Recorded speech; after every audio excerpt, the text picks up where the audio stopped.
Okay, so let's get into our example for this week here. We're doing a Monte Carlo simulation to estimate the value of pi.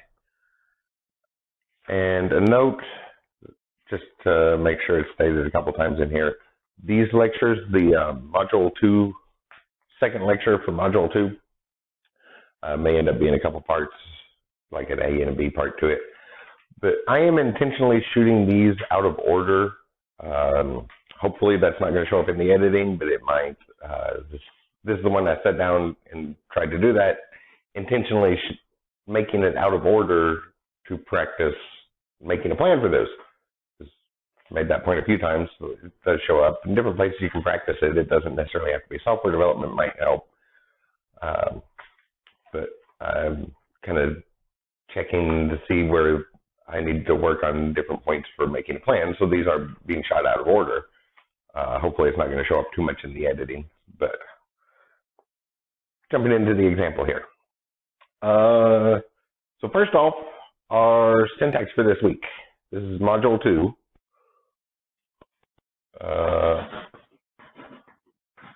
Module 2 syntax. The one this week is kind of a fairly easy one. We get useful names. We're finished with the positional notation.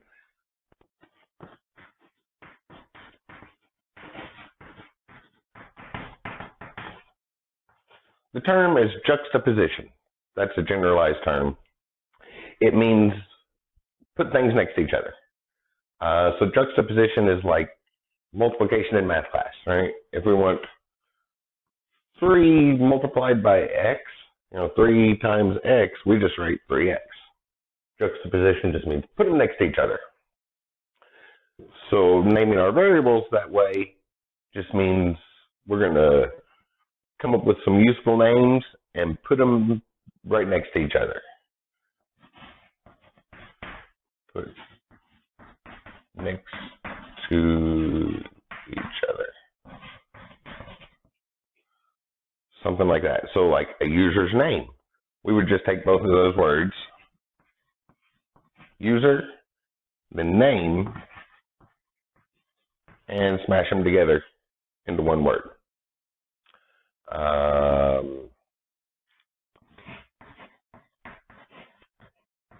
Output string. Notice it's all lowercase, just the words pushed together. Multiple words, just slam them together. And this one's very, very common in Python. So back to the early days of developing Python, this one was used a lot. So a whole lot of reference material you'll find for Python also uses the juxtaposition notation. So you might want to get used to working with that. But another one of our standards that we're going to look at, we'll see it when we get over to the screencast of the example.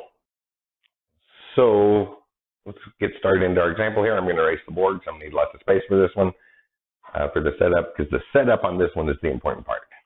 I mentioned in a previous video about working through breaking a problem down into simple problems, and we're going to go all the way through that whole breakdown process and kind of take a look at that. That's the big one from this example. So I'm going to erase the board, and I'll be right back with the next video. Okay, so we'll start with the problem statement.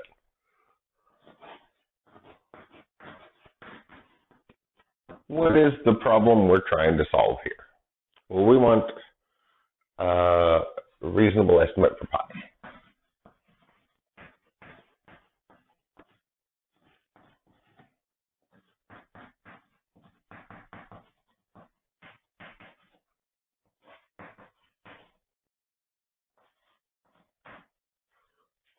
We want a reasonable estimate for the value of pi. Kind of hard to just immediately jump in and answer that question, right? In various math classes, especially elementary school, you're probably required to memorize something. That's not what we're looking for here. We're not looking to just type in the memorized number. We want the computer to figure out what pi is, which means we need, so taking, measuring a bunch of circles finding a bunch of circular things, kind of like going around the chalk here, taking measurements of that relative to the diameter. Remember what pi is? It's the ratio of the diameter to circumference on a circle. So that's kind of out of the question for a computer, right? You know, we could set up devices that measure circles and diameters, and you could probably get an accurate one that way, but that's not quite what we're looking for here. We're not going to set up a whole bunch of measuring devices and a bunch of lasers to get accurate sizes and distances and things like that. We need an actual calculation we can use. So we need to break this down into pieces. Remember, we was mentioned in a previous video, look for simpler problems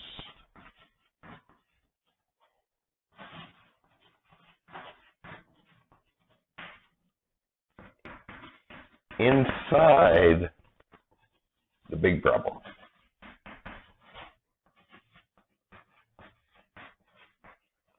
Those two words I keep using, complicated and complex, right? This is a complicated problem. We can't just jump right to an answer. Big problems, those are complicated. That means hard. Complex just means there's lots of parts. That's kind of what we want to do. We want to take complicated things and turn them into complex things, because then we can deal with each easy part individually. So where do we even start breaking this down, right? That's kind of one of the things. Just pick a starting point. Maybe it goes nowhere. Maybe it does. Well, we're talking about pi. So an obvious starting point should be, well, it's pi. So we need circles. We know there's going to be circles involved somehow. Right? There's other places where pi is interesting. I shared a video in an example in the SDEV 153 class. I don't know if anybody watched it or not, about square blocks bouncing off a flat wall gives the digits of pi. Interesting fact of the universe. Distance rivers travel as far as like the crow flies versus the actual weaving of the river. We can pull pi from that. It shows up a lot in the real universe. There's some interesting things. But we're looking for a theoretical calculation, so circles are probably going to show up here somewhere. That's immediately we should think of circles. And, well, calculation. So we don't just need the circle by itself. We need some numbers with it. So if we take our circle and put it on our coordinate plane, right, the XY Cartesian plane, that gives us ways to put numbers with the circles. So we probably need to go there.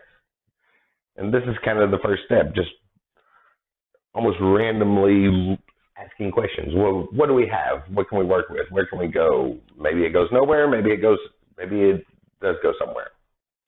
You just kind of have to follow a path down, break it down, look at what pieces you have, and see if any of those pieces might be useful. Well, we have a circle. One of the key points on a circle, I'll color code this, maybe red.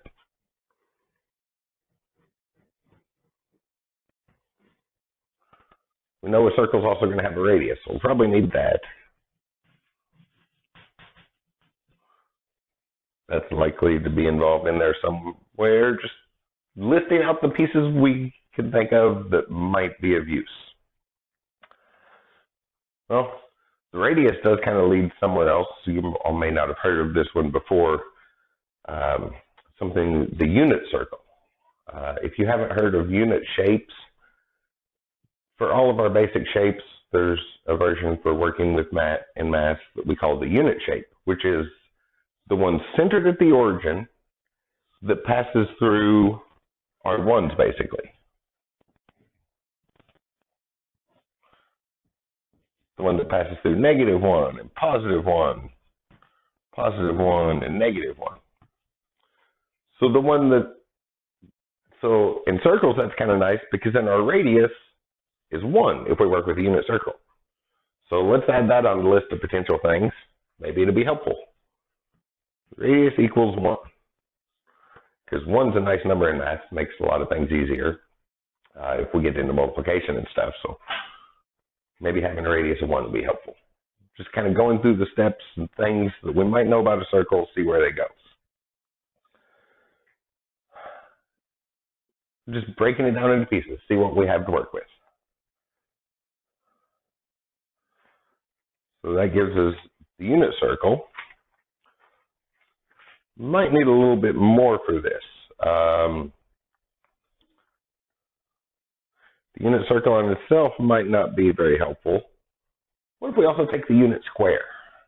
Let's take more than one shape. Because once we're into the unit shapes, we have more than one to work with.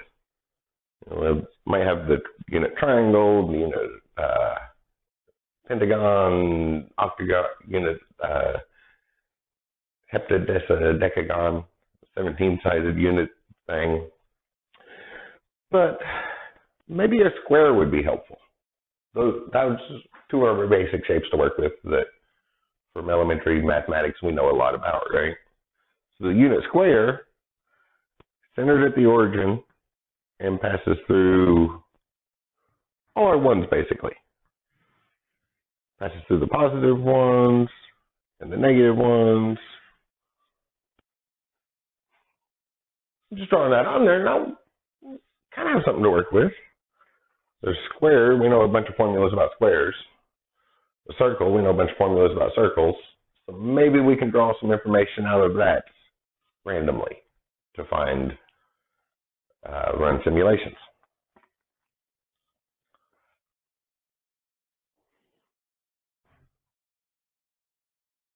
Hey, there might be something here. We have two things, right? A circle and a square. Will thinking about probabilities get us anywhere?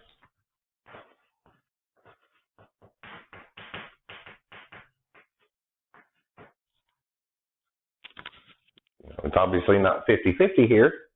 If we pick any random point inside our unit square, what are the odds that's going to be inside the unit circle? Maybe that'll get us somewhere. So any random point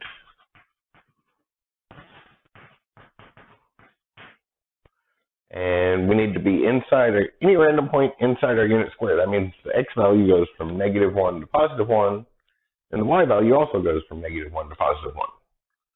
So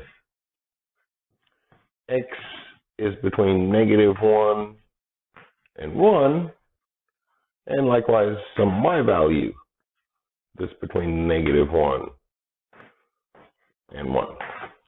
And we can find random numbers in that range. That won't be a problem. We pick any random point in that area inside our unit square. Looks like the odds are it's going to be inside the unit circle. So maybe we can pull pi out of that somewhere. So pick any random point. Odds it's in circle. Again, this is the process, breaking down pieces. Sometimes it might amount to taking guesses. It's like, okay, here's something I know about. Will it help? Well, let's find out. Follow the train of thought through and see where it goes.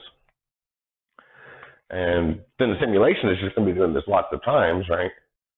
We do it once, that's probably not going to be very accurate, but if we pick 10,000 points, we should be getting closer and closer to something. Then our actual test should be getting closer and closer to a theoretical value. So what's our theoretical value here? So it would be, so odds in circle, the total probability, points picked. Odds are the number we have inside the circle out of the total number we pick. That's kind of what we're going for here. going back to our shapes, well, we want to know about whether it's in this section or outside that section. So that's going to be an area question, right? So it looks like our odds are going to be the area of the circle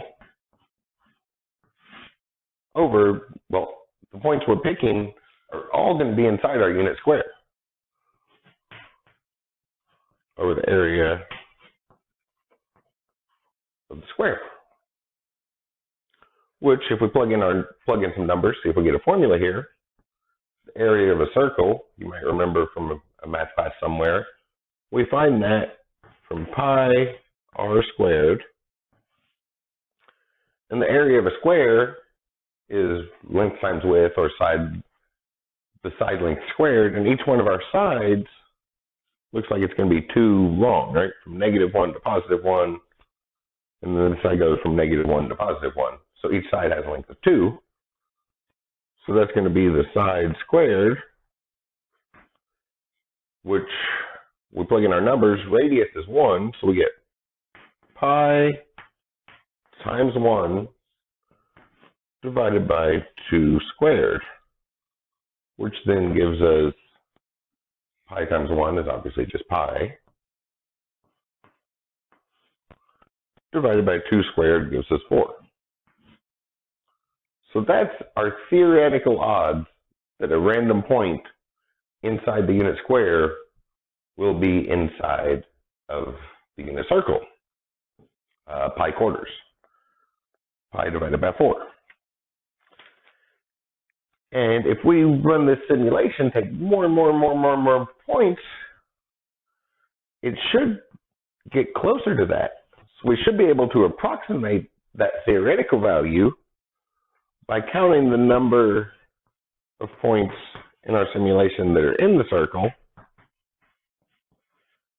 and dividing by the total number of points.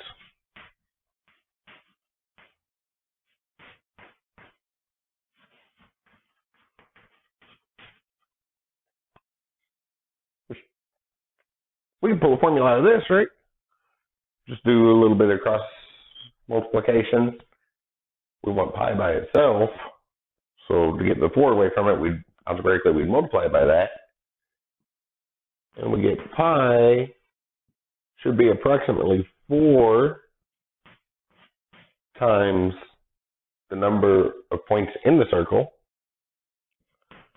I'll switch to computer-like variables. I'll call it an in circle, divided by the total number of points.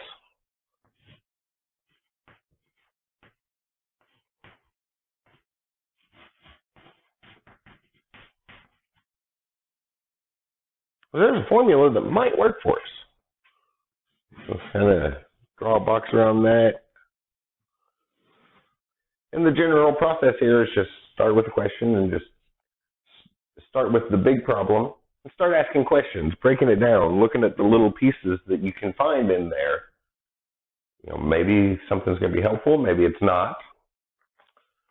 And eventually see if you can get to a formula that you can plug in to program it into the computer. That looks like something we can program in the computer. And as we check more and more points, you know, as we go from 10 points to 100 points to 10,000 points to 100 million points, that should get closer. The simulation should get closer and closer to the actual, the theoretical. Before we jump in right in and start coding this, can we simplify this any?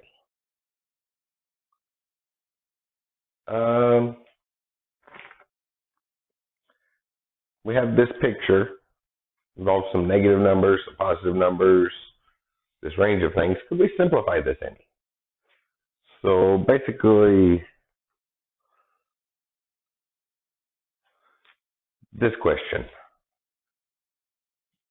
If we took just the first quadrant instead of our whole unit shape, would there be anything different?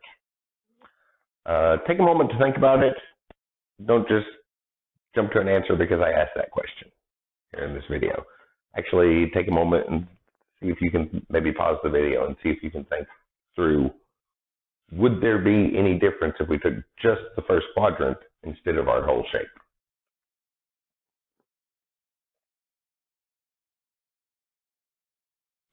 All right. Hopefully you paused the video, thought about that, and kind of came to this conclusion. If we look at it in just the first quadrant, we'll have our circle.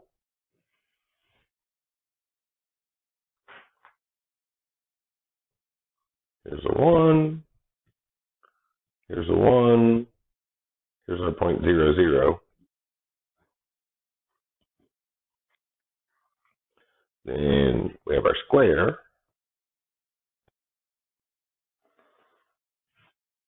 Not very square, but sort of squarish. Looks a lot more like a rectangle. Scale's just a little bit off. And here in just the first quadrant, the area of our quarter circle, kind of ran out of room to write. I'm going to erase this stuff up here and put it on there. So, yeah, the basic idea here is looking for simpler problems inside the big problem. That's the main idea. So just here in the first quadrant, instead of the whole thing, we'll have the area of 1/4 circle, 1/4 the unit circle.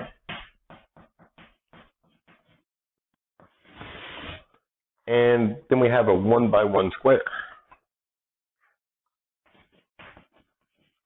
Area of 1/1 square.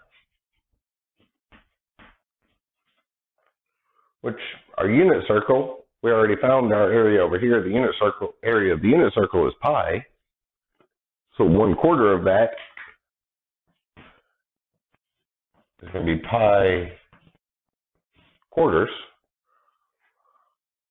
pi over 4, pi fourths, however you want to say that number. And the 1/1 square, well, that's easy. 1 times 1 is just 1. And you might remember from somewhere in math class, a 1 in the bottom of a fraction, we don't really need that. Another way to say that is dividing by 1 doesn't change anything, so we can just omit that part. And we get right back to pi over 4. So no, nothing changes if we take just the first quadrant. This becomes a little bit easier, because now, instead of going from -1 to 1, we only need x to be between 0 and 1. And likewise with y. We don't need to go from -1 to 1. We can go from 0 to 1.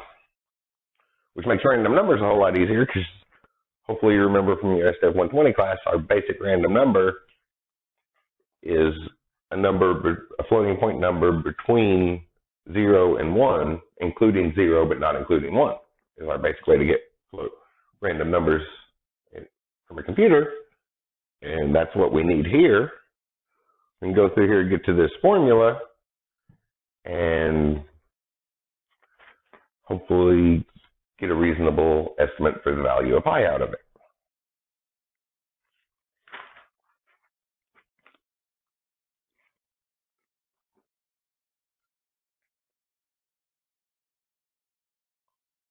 So our basic plan, which I don't have any spot to write, I guess I'll step out of the way, let you keep track of what all's on the board there.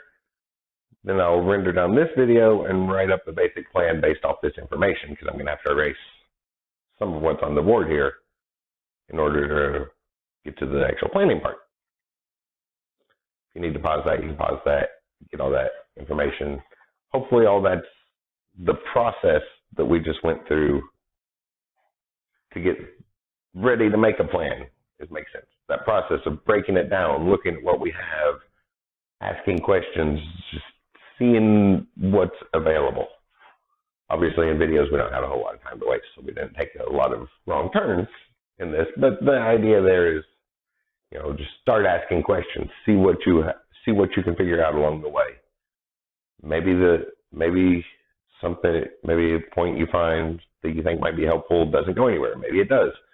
Just some trial and error, and it's a part of the problem-solving skill set. I'm going to mix this down and erase the board so we can jot down the plan before typing up the example. Okay, so now that we have all that, we should be ready to put a plan together so that we can go over to the computer, sit down, and make this thing. So we have this picture.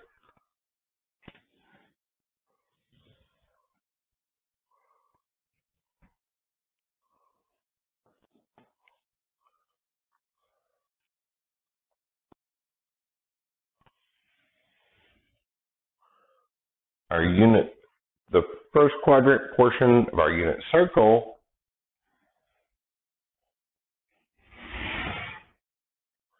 inside our unit square.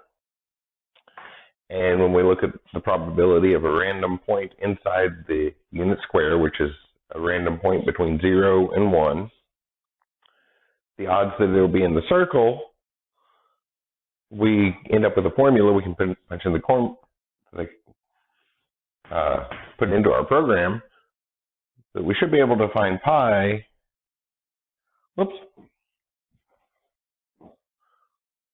pi by taking approximately 4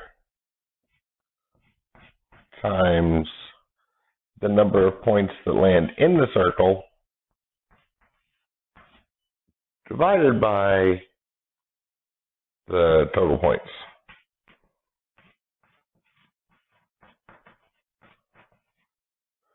So that's kind of the formula that as we run lots and lots of simulations, we get more and more numbers, we should get closer and closer to pi. So let's put our basic plan together. Well, it's in a loop simulation, so we're going to loop through it over and over and over again, run lots of passes. So in loop,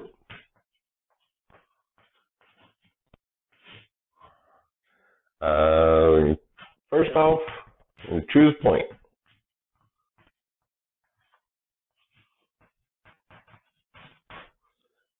Which means our x value needs to be somewhere between 0 and 1. So x is between 0 and 1, and likewise with the y. Y is between 0 and 1. So we'll pick a point. 2. We're going to ask, is distance less than 1?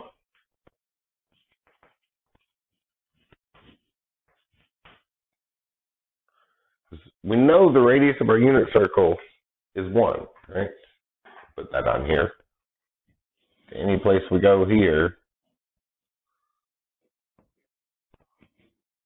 r equals 1. So if the distance from the origin to the random point we pick is less than 1, that means we're going to be inside the circle. And to find that, we can just use right triangles, right? If we have maybe this point, we want to know what this distance is, and we can find that by taking a right triangle. We have an x, a y, and then the Pythagorean Theorem will give us the distance to that point. Or this point way up here. We want to know what that distance is. And we can find it again by taking a right triangle. We have this x value, the y value, and the Pythagorean Theorem will give us the distance. So is distance less than 1? We can get that from Pythagorean Theorem.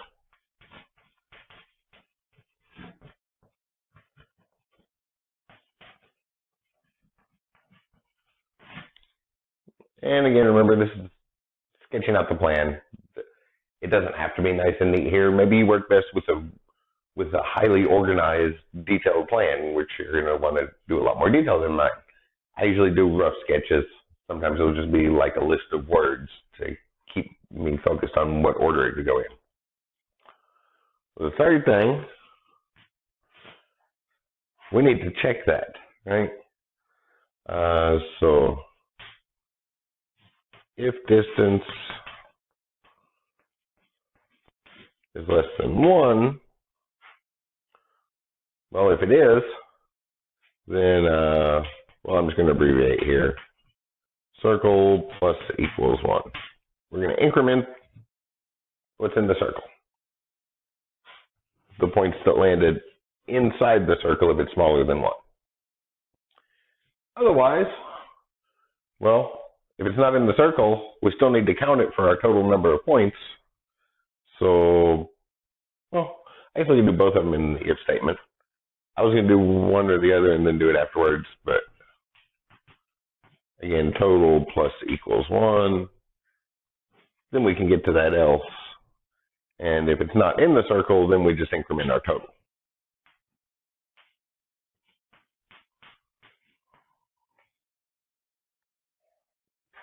And then we can check our formula for formula.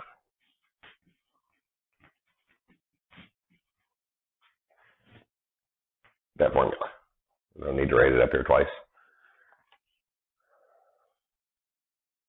I guess I should remind you of the Pythagorean Theorem in case you haven't seen that in a while. Usually we learn that back in elementary school. A squared plus b squared. If the legs of a right triangle, we call them A and B. The sum of the square of each one gives us the hypotenuse squared. Or using our, here we have x's and y's, and a d for the distance.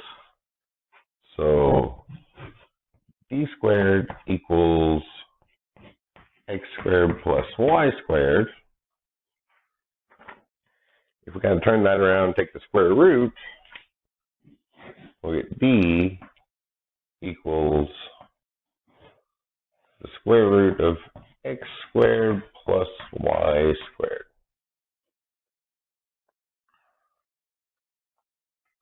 That gives us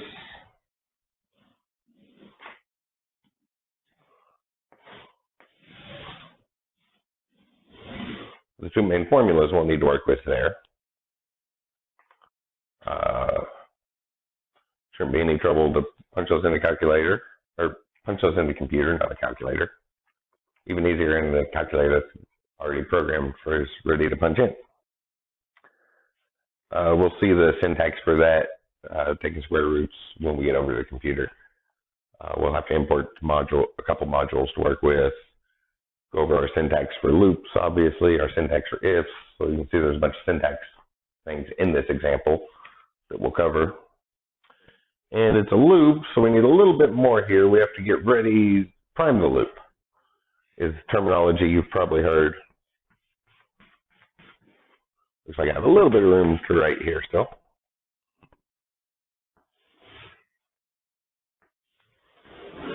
Dash line doesn't separate that much. So you may have heard the terminology prime the loop, get ready to run it. I often think of that, even the word prime works great for it with the old lawnmowers, like a push lawnmower. You might remember doing a time or two. We can't, when we go to start it, once it's running, it's going to keep itself running. But we have to get it ready to run that first time, that little pumper on the little pump on the side of the engine. We have to push that a few times to get the gas in there to initially start it. And then once it's started, it's going to keep it going itself. Lawnmowers and weed eaters, you've probably used those a few times, but kind of get it ready.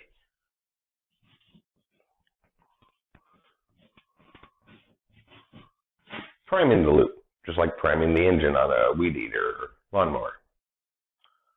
Not a whole lot we need to do here. Ask user number of runs. That's probably enough to get our loop ready, right? Most of this stuff in the simulation is going to happen here. So to get ready, we're just going to ask the user, how many times are we going to run our simulation? How many times are we going to run through to the simulation? get some sort of, put that in a counter or something. We can see it in, we'll see it when we get over to the screencast example. And after we do that,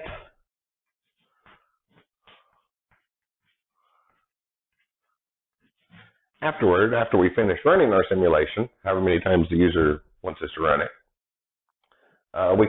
we'll do output.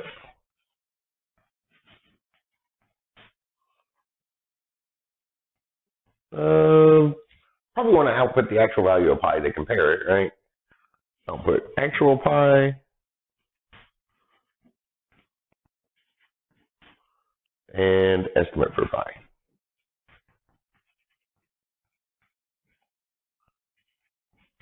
So we can see how accurate our estimation was. Hopefully all of that kind of makes sense. Let's jump over to the screencast and get this going. And remember, the plan doesn't have to be nice and neat, but also try different things. See what works best for you. Maybe you do want a highly organized, detailed, well thought out plan. Maybe that works better with your mind.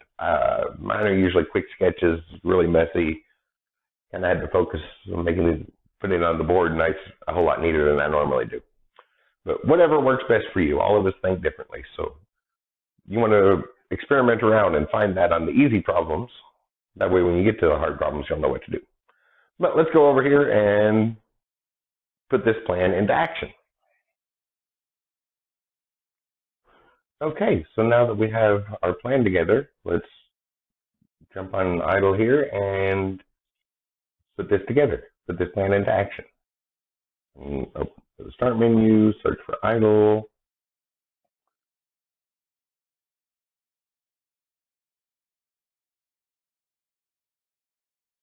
And open the text editor part of idle. So we talked about the weekly notation here. I'm going to make a comment just to make sure I remember to follow it. Weekly notation is juxtaposition. And that term in general, again, just means put stuff next to each other. So that's like our math class multiplication thing. If we want to write 3 times x, we usually just write 3x in math class, that sort of thing.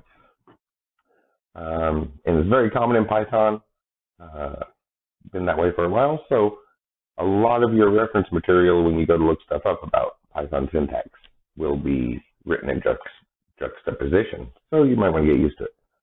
And I think I put in the requirements 3 words long. At least 3 words.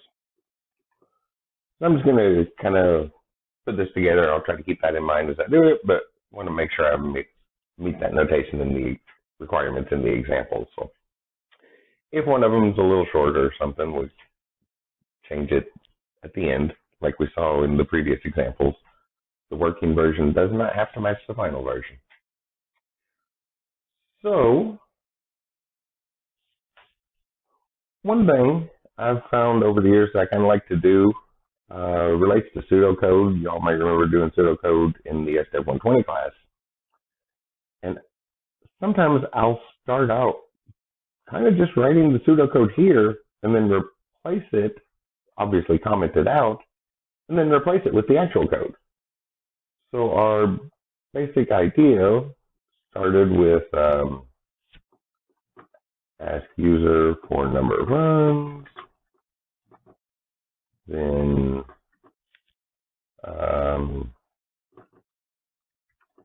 while counter is less than runs. This is just pseudocode, doesn't have to be that nice, just something to organize the thought. Counter is less than runs.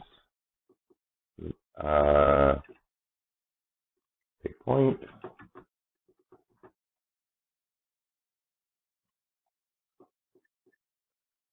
If distance to point less than 1, then in circle plus equals 1, increments by 1, or the addition. And we also need our total, our total total points. I guess I don't really need to correct that. Plus equals 1.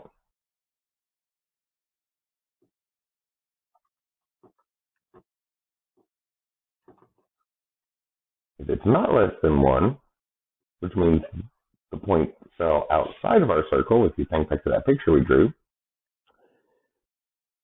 well then that's just going to means we have one more point to count, but it didn't really measure, it didn't go inside of the circle. So it's not going to, that'll allow us to calculate the probability. And after we do that, I'll leave some white space.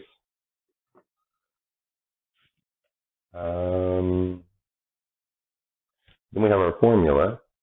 So pi estimate will be 4 times n circle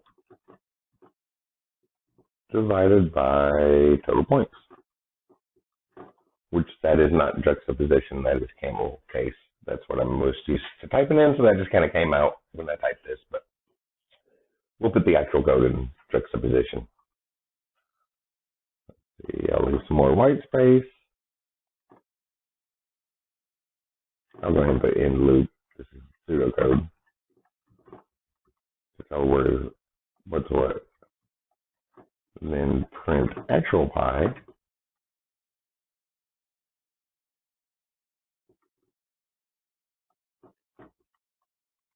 Then print pi estimate. That's kind of our plan. It's a rough pseudocode. This is just one of the methods I've picked up over the years that I found can be very useful.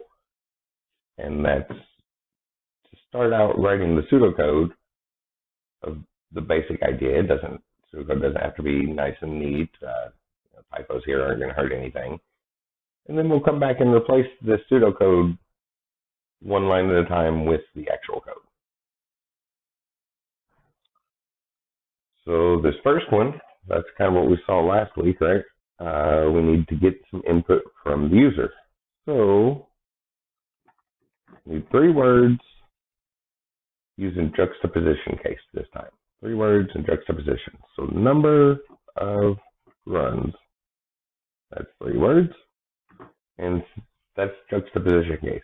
We have the whole word spelled out, a nice, useful variable name describing exactly what this value is, and juxtaposition just means slam the words together. So that's going to be, well, an integer value, but we need to get an input from the user. Let's come from the user. Please, that's not how to spell please. Please enter the number of runs for this simulation.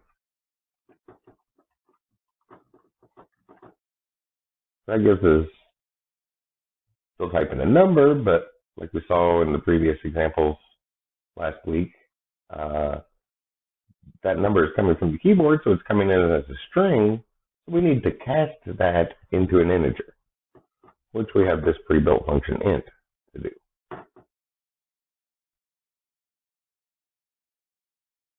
Make this just a little wider. That's probably the longest line in the code. But so that'll take care of that first line of pseudocode. Ask the user for a number of runs.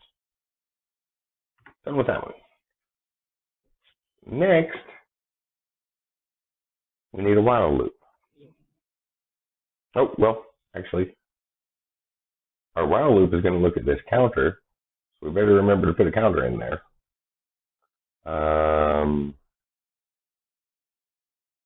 Need 3 words, our loop counter. We'll start at 1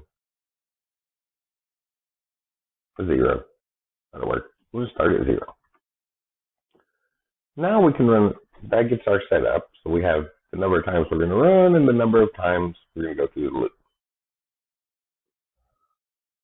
So our syntax for a while loop is just the word while. Notice the color change there. And it's going to look exactly like this. Well, counter is less than runs. The actual names here are a little bit longer. Our loop counter is less than runs. And then we want to put a colon, not an L. Didn't mean to type that.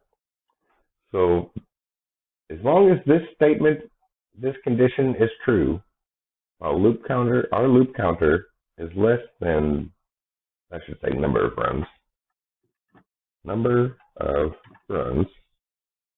As long as that statement is true, this loop is going to keep running. And after we put the colon, when you hit enter, notice that it's indented. This is one of the key things about Python is, well, the general terms for the language. It's an interpreted, object-oriented language with significant white space. That means when we have a block of code, such as what's going to run, the block of code that's going to run over and over and over again inside our loop, we signify that block based off the indentation. So that means everything we want to happen over and over and over again needs to be indented here.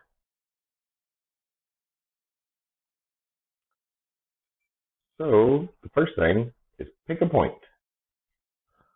So we can just make a variable local to this called point. So, randomly selected point to match this. 3 words, put in juxtaposition. Randomly selected point. So that, well, really, a point's not what we need, is it? A point has 2 parts. We need an X and a Y coordinate. So let's do the X. Randomly selected X equals some random X value.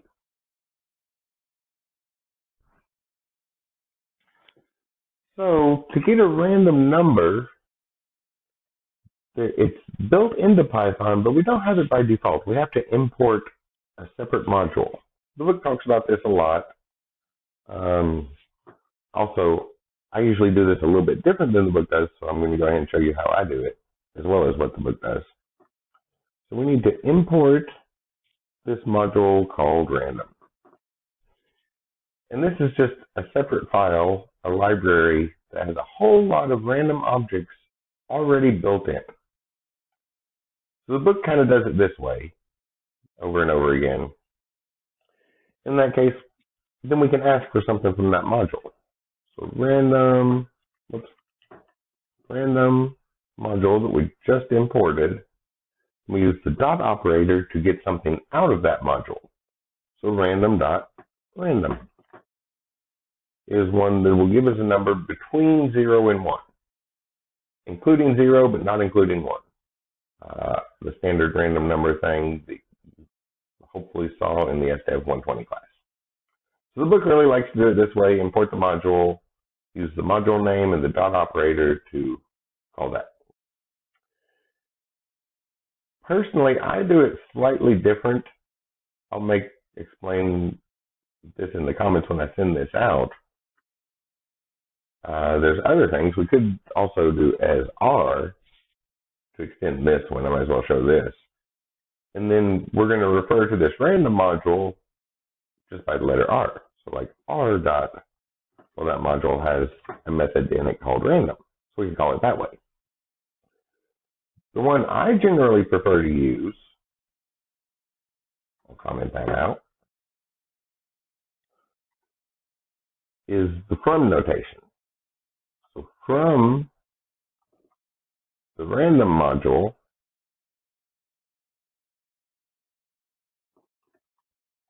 import an asterisk, or like a wildcard selector. Basically import everything from the random module. I like to do this because when we do it this way, we don't have to use the dot operator.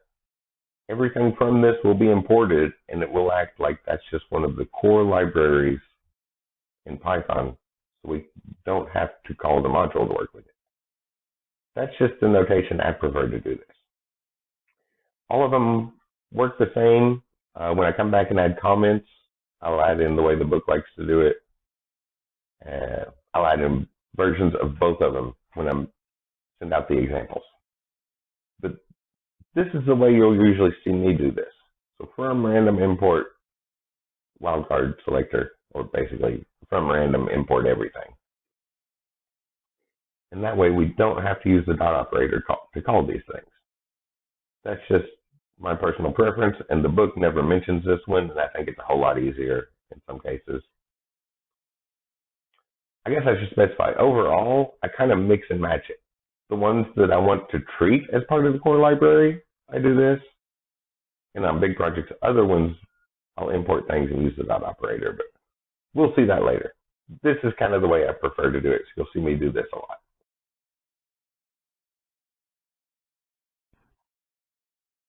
And hopefully that's not going to cause a lot of confusion, me using a different notation than the book. There's lots of ways to do these things. Programming languages are huge, so there's lots of different ways to do any particular thing. If me doing it differently seems a bit confusing, let me know. Most of the things that I'll point out like this, I'm doing so because I think it's easier.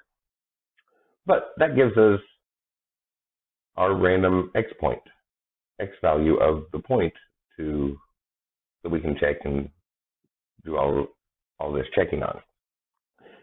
And I meant to do it first, so before I forget, obviously the next thing is the y point, but the first thing I meant to do is I was going to come down a couple lines, still indented at this same level to indicate that it's part of the while loop. And the very last thing in the while loop, I'm going to increment the counter. So our loop counter addition assignment by 1. I like to do that first just to avoid forgetting it. And, well, I meant to do that first and already forgot it. So I want to go ahead and do that immediately so I don't forget it again. So now back up here. Then a point involves 2 values. So we need a randomly selected y value. Y, and that'll be the same thing. We use the from notation, so our program, when the interpreter runs our code here, it's going to act like the random module is part of the core library when we use this notation. So we don't need the dot operator. But either way works the same. Once it's passing through the interpreter, it doesn't affect the efficiency or anything like that. So that gives us, pick a point. So done with this line in the pseudocode. The next one, we need to check the distance on that. And we saw when we made the plan, notice how when I clicked on that line, it put the cursor at the beginning. And even though I want everything in this block needs to be indented. So what I like to do whenever that happens in idle, which is pretty much every time you click on the line, I'll hit backspace and then enter again. That way, just to make sure it's indented at the right level. Let the computer handle the indenting. If something gets off, I try not to go back and adjust the spaces manually. I delete them and hit enter and let the computer set the indenting. That way I know it's all consistent. So we saw in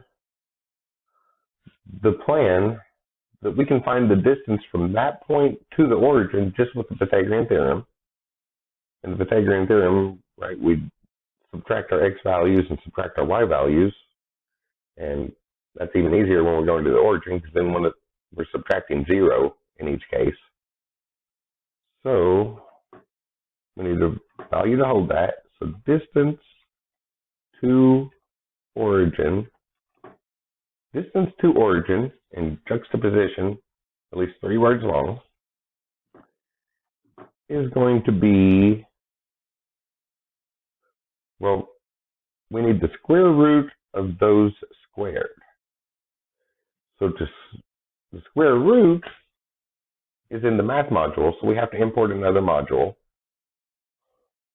I'll put the line here. We could do, like the book likes to do, import math, or if we want to give it an alias, import math as M or something even shorter and use the dot operator. But especially with math, that's like a core operation, so I almost always do the from notation on that. So from math, import all, or wildcard selector. If you've had database class, the symbol that means everything. So in our distance to the origin will be the square root of these values, the sum of these values squared from the Pythagorean theorem. So randomly selected x, remember exponents are 2 asterisks, so that value squared plus randomly selected y squared. I'll put a space there for consistency. And remember, from our order of operations, the computer is going to follow the normal order of operations, so it's going to do the exponents before it does the addition. So we don't need any parentheses or anything extra here.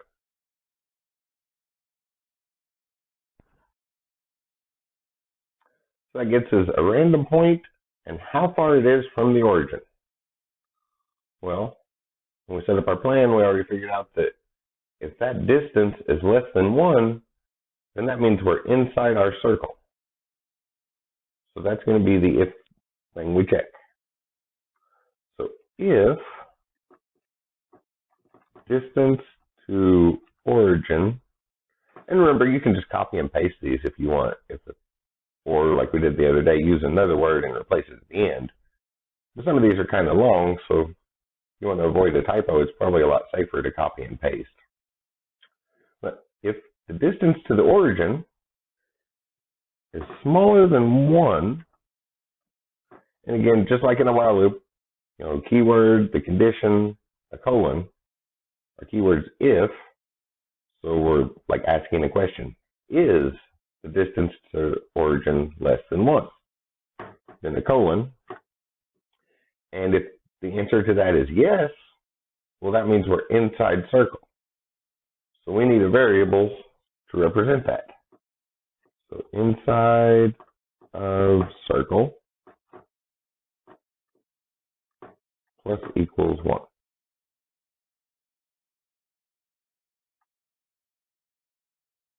And we probably need this accessible, right?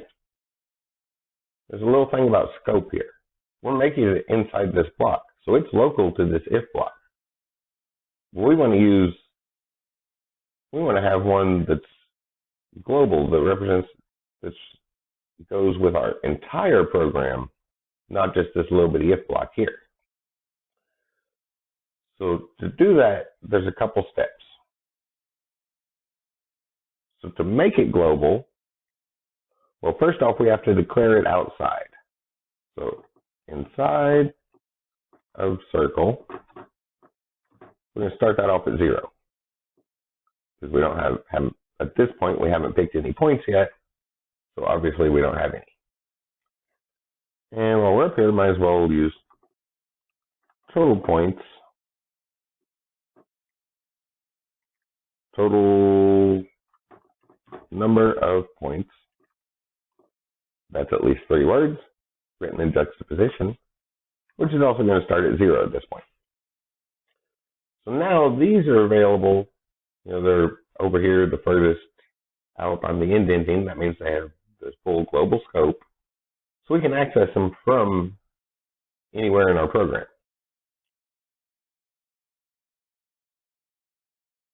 That means if we refer to it here, it's referring to this one.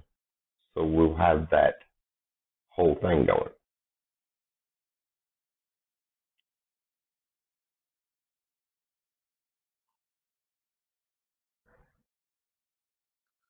When we get to functions next week, in order to pass, we can access global variables, but we can't change them from inside a function.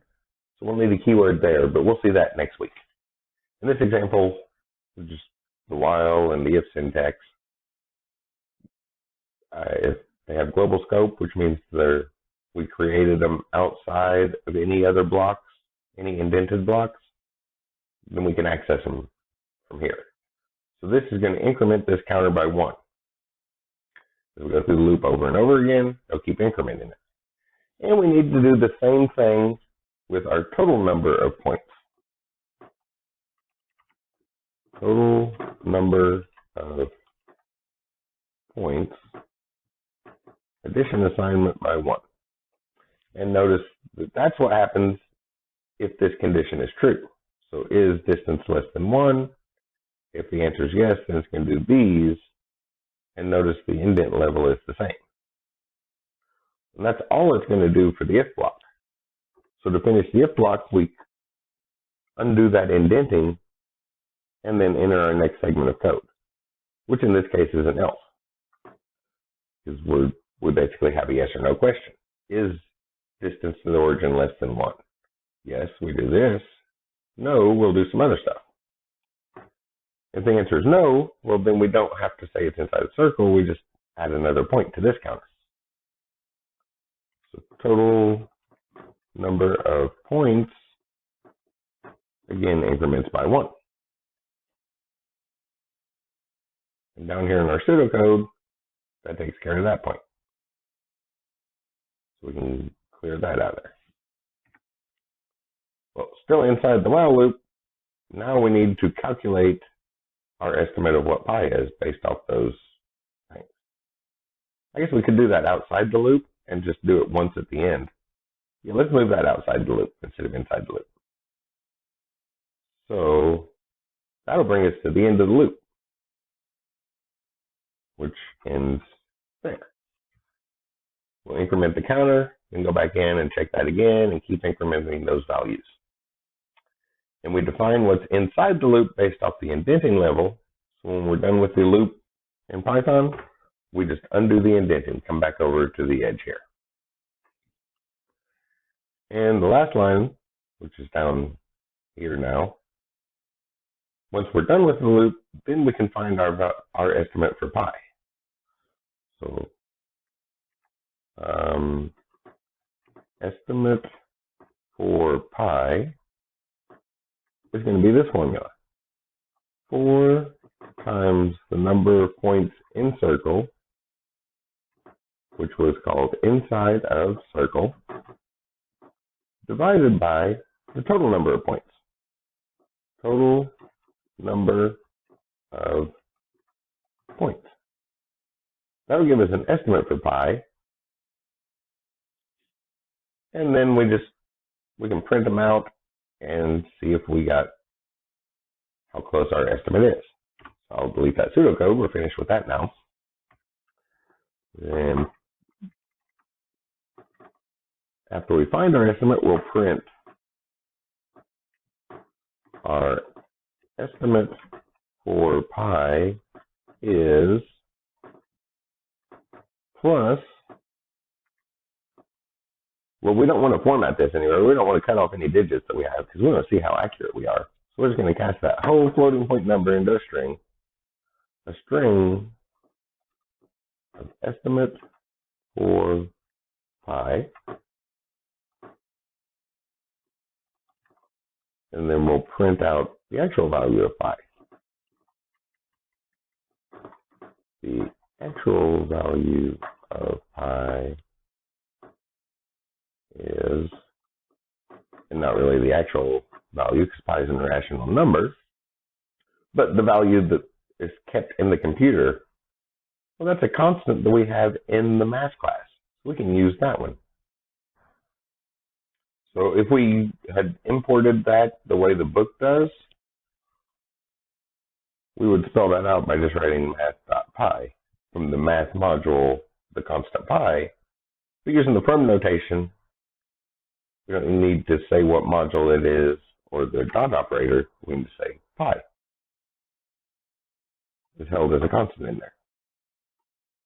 So that should match our logic. I'm going to put some things here so it scrolls a little. Some white space just so I can scroll down and keep the bottom, all the words near the middle of the screen, even though they all fit. So we're ready to save this and run it now.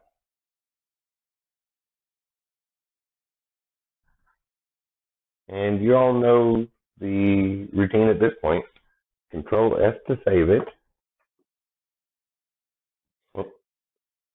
Control S to save it. Have to click back on there. Where was I saving this? Flash drive here somewhere. I'll just go to the regular thing.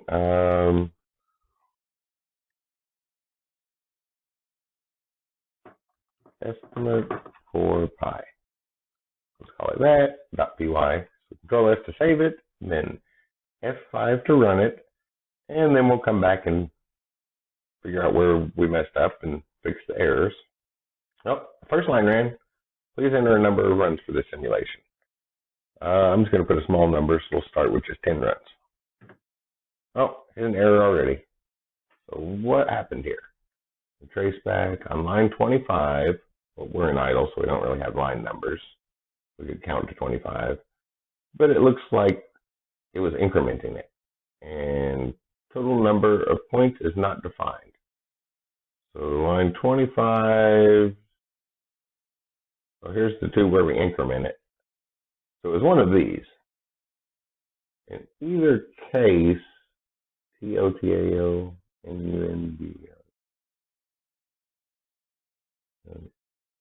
Oh, those both look like they're spelled correctly. But it says it's not defined. It should be defined up here. Oh, there's a problem. I misspelled it up here. So that kind of shows that point very nicely, right?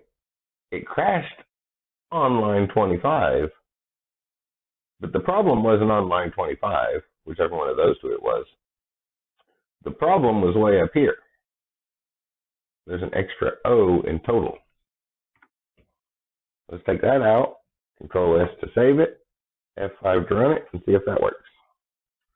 Enter the number of runs for this simulation. So let's run it 10 times. Just a quick test.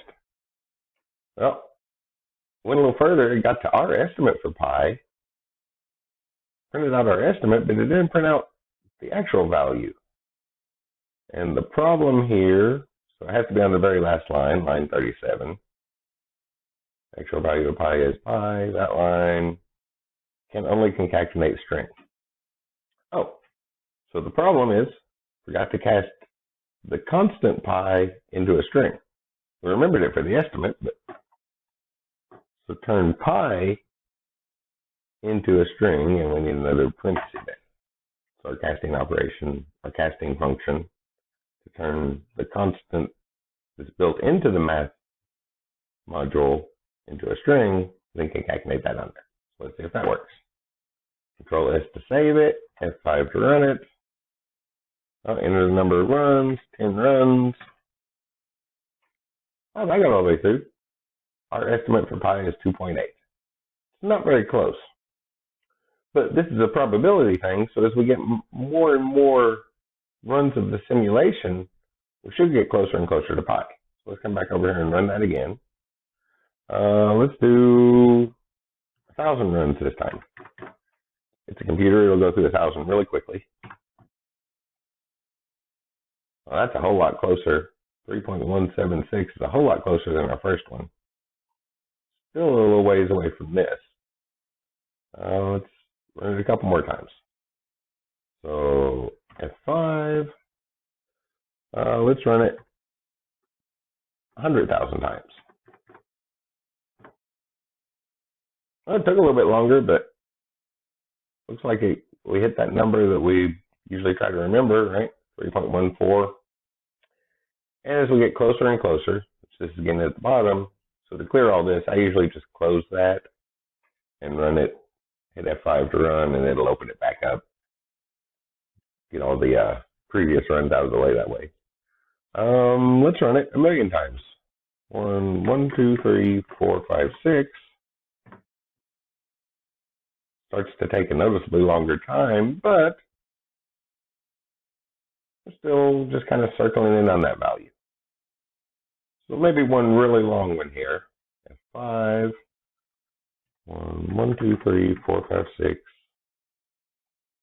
7, 8. 100 million times. It's going to take it a minute to run. Even though the computer can do each time very quickly, 100 million is still a lot.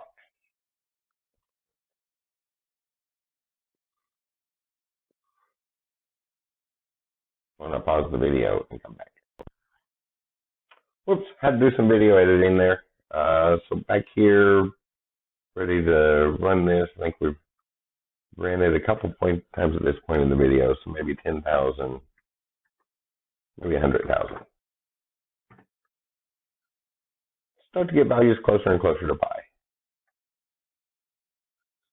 And eventually, they're just going to take longer and longer and longer. So let's do a million. 1, 2, 3, 4, 5, 6.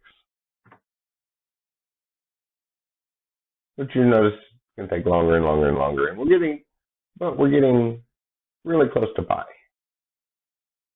And sometimes it's not necessarily the more runs. So we run this again at 5 and just do 10,000 runs a couple times. That was a number that went pretty quick. 3.41408. Run that again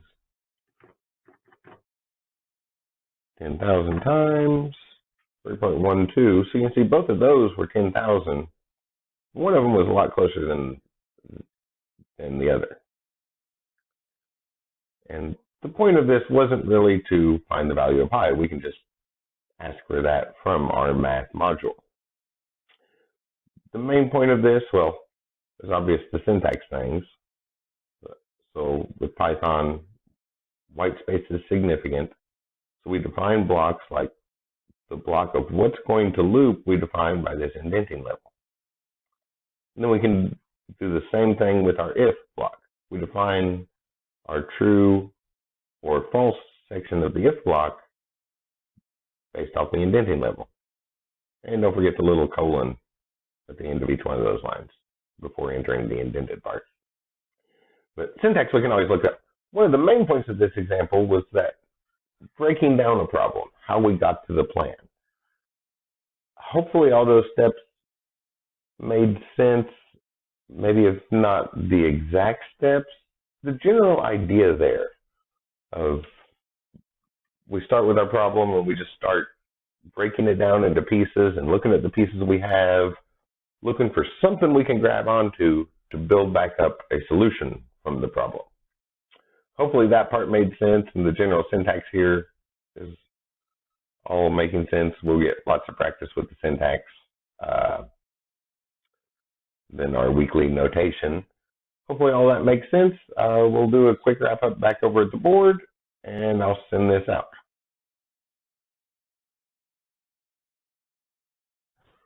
One last thing, when I had to edit down the video, I must have went back one starting point too far and accidentally got rid of an important point I wanted to make. So I'll add it here at the end. If we need to cancel something, like say we go into an infinite loop or something, or if it's taking too long, so 1, 2, 3, 4, 5, 6, 7, 8. So like that run with 100 million. It's going to take a minute, so that'll give us enough time. Enter, it's running and running and running, doing a bunch of stuff. And it seems if it's taking too long or if you enter an infinite loop, you can just close the shell and go ahead and kill the program. And that gets you ready to reset and just hit F5 to restart it. But that got edited out of there somewhere along the way. So I wanted to make sure and put that back in here at the end. So now let's go do a wrap up. Okay, so just a quick wrap up on the example here. One thing between finishing up there and setting up here, I remembered why the original plan had the calculation inside the loop. If you want to move it in there and check that. If you print it out each time through the loop, you'll see that estimate get closer and closer and closer and closer. That's why it was originally in the loop instead of doing it afterwards. Somewhere in changing the setup, I remembered that. So you might want to check that, just see how it works. And obviously, I believe I mentioned at the end there, the point of that example wasn't to find pi so that we could use it, because we can just import the math module and use pi out of that. The point of that example was all the setup beforehand, looking at how to break down a problem. What questions do we ask ourselves to hopefully lead to an answer? Practice that stuff on the easy problems.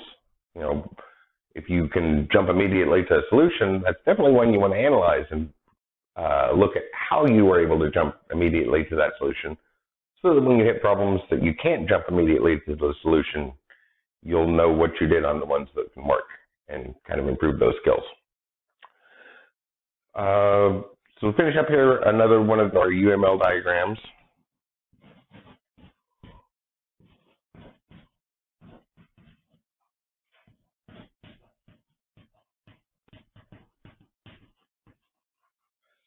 This time, a state transition diagram. And this is basically another one of those often fishbone schematic. This one's going to be straight across, but shows the states the software can be in.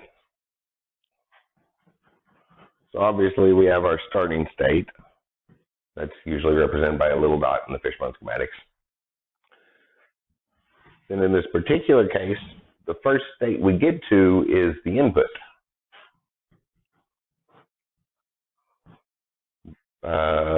For our case, the number of simulations, right? Number of runs on the simulation. The first state that our software gets to is the waiting for the user to tell us how many times to run. After that, we'll go into sort of a prep state,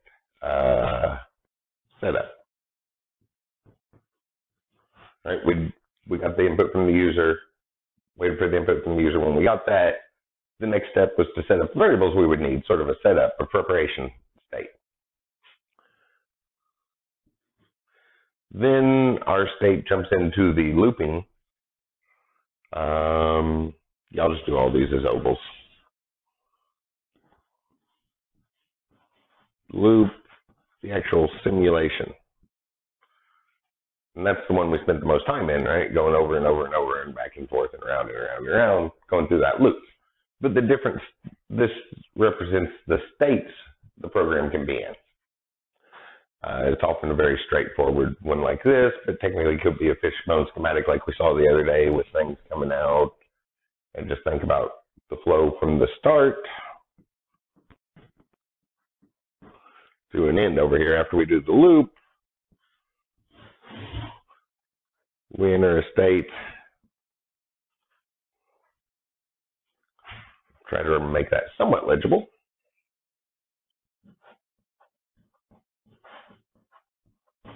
A state where we present the output. In our case, presented our estimate for pi and then printed the actual value of pi to see how close it was.